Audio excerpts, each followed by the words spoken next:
Psychiatry workers, what's the scariest mental illness you've encountered? I'm a nurse in a psychiatric clinic. Not the scariest, but one of the most underrated conditions in my opinion is OCD. Severe obsessive-compulsive disorder can completely ruin a person's life. They lose their job, family, and purpose in life. I've cared for patients admitted to the hospital with thoughts of self-harm, because OCD is so exhausting that they simply see no other way to get rid of the torment. People who are just meticulous and say, "Oh, that's just my OCD," have no idea what they're talking about. I used to work in a prison as a clinical specialist. One day, I was doing a suicide risk assessment on a young man who was accused of strangling his mother. The first day, I spoke to him through the cell door. He said he was hearing voice hallucinations that ordered him to harm people. The next day, I spoke to him again as he was returning from court. Right outside his cell, there was an officer nearby. The guy seemed quite sane and even optimistic. He knew what had happened in court and said his aunt would bail him out soon. But in the middle of the conversation, I noticed his expression suddenly change. I didn't realize it then, but the camera footage shows me automatically taking a step back. Suddenly, he lunged at me and grabbed my neck. I broke free and ran down the hall. He rushed in the other direction, where the officer tackled him. I still dream about his look. I worked in a related field at a homeless shelter. One of our residents suffered from schizophrenia. His doctors were constantly changing his medication, giving him one thing then another, or not prescribing anything at all. Suddenly, he got much worse. He stole a knife from the kitchen and slashed himself right in bed. He survived, but it was intense. People in neighboring beds said they heard him arguing with himself. "I won't hurt them, you can't make me," and so on. They believed he did it to protect those around him. It was a very scary and even sadder case. He was a kind person who deserved better. I'm a psychologist psychotherapist. Anorexia nervosa, one of the scariest mental disorders I've worked with, and the deadliest. There are so many people suffering from eating disorders now, and it's awful. An incredibly difficult experience for everyone who goes through it. But classic anorexia with purely restrictive behavior is a condition that can be close to psychosis. People literally starve themselves to death, and there's nothing you can do about it. They don't think they're sick, they don't see their body as it is. Sometimes it seems like there's no stopping it, and I'm still amazed at how it's even possible to survive so long without food. How are they able to train so much and eat so little? Most people would just faint or physically be unable to continue in the same vein. It scares me how long the body can endure such torture until it finally gives up. These people die of starvation while being completely unable to force themselves to eat. They may really want to live but can't eat. OCD. I had this 120-year-old guy who was literally tortured by his own brain and no medication helped. He got stuck in endless cycles of questions. Everything will be okay. But he couldn't accept the answer. If you tried to answer anything other than yes, everything will be okay, he would start shouting over you, repeating the question in a panic until he got the right answer, and it would start all over again. This situation was just destroying his family. And then he started having intrusive thoughts about his younger sister. He hated himself for how his family had to suffer because of these thoughts. He tried to commit suicide 3 times, once before hospitalization, and twice in short intervals between discharges. On the 4th attempt, he finally left this world. I have never seen a family so torn between grief, guilt, and relief. A 9-10-year-old arsonist. He burned houses, churches, an apartment building, and then the crib where his younger sister was lying. Poured gasoline on her and set her on fire. The girl survived, but was left terribly disfigured. In total, he had 9 separate cases of arson. He was in my 3rd and 4th grade classes. All of this happened in a small town in the late 60s. For me, the most difficult cases are those with young children. We had one 5-year-old boy who prepared a plan in advance, hid a knife, then attacked the assistant, a woman in a wheelchair, from behind. She was easier to deal with, and he put the knife to her throat. He said his brain told him to do it. He was surprisingly strong for his age, weighed almost as much as her, and was very determined. If they hadn't been within earshot of other people, things could have ended much worse. We knew his biological family. His behavior was not a direct consequence of external circumstances, but something that was inside his brain. And he had to live in that brain all the time he was in this world. Maybe it's not as scary as an attack from an adult, but it's still a terribly bitter and difficult experience. I was the director of operations at a psychiatric clinic. I was in charge of property management, not treatment. I saw a lot of things while working there, but the most unexpected and frightening thing for me was Munchausen syndrome. We had one woman with this diagnosis. She was like a bottomless, needy pit. It was strange to be in the same room with her. She would immediately start looking for attention and sympathy. There was something really creepy about it. I'm not a healthcare worker, I'm a patient. Catatonia is a really scary disease. While I was undergoing electroconvulsive therapy, I saw other patients who literally froze in time. They didn't talk, they didn't move, and then suddenly they came to life, started talking and behaving lively. The human brain is something else. TBI, I can handle any number of schizophrenics and people with bipolar disorder. They can be negotiated with, they can be treated. But people with severe traumatic brain injury are different. They can develop serious problems with self-control. They often lash out without warning. I had patients who were sitting quietly and then suddenly punched someone in the face for no reason at all. And nothing much was done to fix it. It's very sad. People with real antisocial personality disorder are really scary stuff. They really don't have a conscience or any empathic qualities that make a person something more than just a clever animal. They will not hesitate to harm you for their own benefit, or just because they enjoy it. And there is no effective treatment for it. I didn't work directly in the mental health field, but I worked in a long-term care facility, basically a nursing home. I was in a secure unit. It's mostly inhabited by elderly people with varying degrees of dementia. The average age is somewhere over 80. One day, a woman with Korsakoff's syndrome came to us. It's a form of dementia caused by alcoholism. She was already in the late stages. She couldn't tell where she was or what day it was. She was 34. Dementia is a terrible disease, but it's even more frightening to know that in her case, it was preventable and developed so early because of her own actions. Although, of course, alcoholism is also a serious disease. And it was also painful to realize that the system couldn't offer her anything else. And now her whole young life is being spent in a nursing home. That's very sad. Schizophrenia with imperative hallucinations. A young man who was on medication, a resistant form of the disease, cut off his genitals. They sewed it back on, but I doubt everything was the same as before. I had a client who went from a perfectly adequate guy to a sick person in one day. He started hearing things that weren't there. He was constantly afraid of something. He became less and less talkative. He went into a stupor, showed strange manners that he had never been noticed for before. And he couldn't cope with elementary tasks, like not being able to drink water from a mug. Gradually, he expressed less and less verbally, became more and more anxious, confused, often caught in the act. At some point, he just walked around in circles around the room, called people strange names, and didn't sleep for days on end. We fought for 2 weeks to get him help. In the end, he was hospitalized. It turned out he had catatonia, a fairly complex neuropsychiatric syndrome that disrupts brain function. We were told that he was almost dead at the time. It took months of different kinds of therapy for him to start recovering. Being in an adolescent psychiatric ward is not so much as scary as a heartbreaking experience, but I still wanted to share because it was a real shock to see how mental disorders manifest themselves in children. There were children from 10 to 16 years old, and almost all of them had eating disorders because they had nothing in their lives that they could control, but they could control their eating. There was one very sweet, polite, pleasant boy in every way who constantly heard frightening imperative hallucinations telling him to kill his family. Watching mental illness destroy a life is always hard, but seeing children struggle with it is especially painful. The scariest mental illness, apart from dementia, is, in my opinion, schizophrenia. I can't imagine what it's like to live with such a diagnosis. I understand that the degree of severity can vary, but when you see and hear things that aren't there, and most often they are scary things, when you can't be sure even of your own family or doctors trying to help you,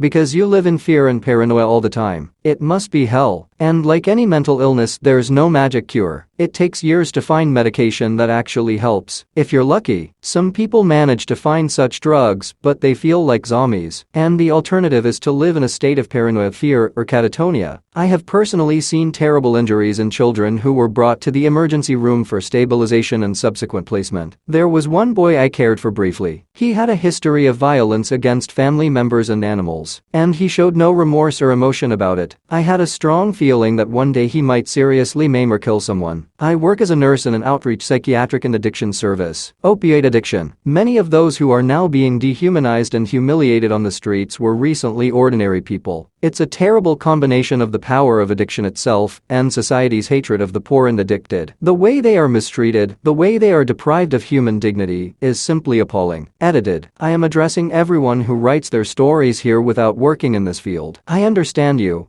But what you have seen is usually isolated cases, rare and exceptional. But the scale of the opioid crisis and related diseases is unprecedented in modern society. I knew a girl with schizoaffective disorder. She jumped out of a high-rise window, convinced that demons were chasing her. The thought of what she was going through in her last seconds still haunts me. Earlier that day she had been in the emergency room. But she was not hospitalized. Very sad. Seriously, bulimia. I worked for several years in a hospital with patients who had severe forms of eating disorders. Their plight is simply shocking. They are ready for anything just to avoid gaining weight, including vomiting in their clothes, in a puzzle box, right in the ward, hiding vomit in shampoo bottles, taking huge doses of laxatives, 100 pills a day, inserting objects into their anus before weighing to increase their weight. They kill their teeth, destroy their stomachs. They have heart attacks due to lack of electrolytes. Some end up with a stoma because of a destroyed gastrointestinal tract. They really die. It's just a disgusting disease.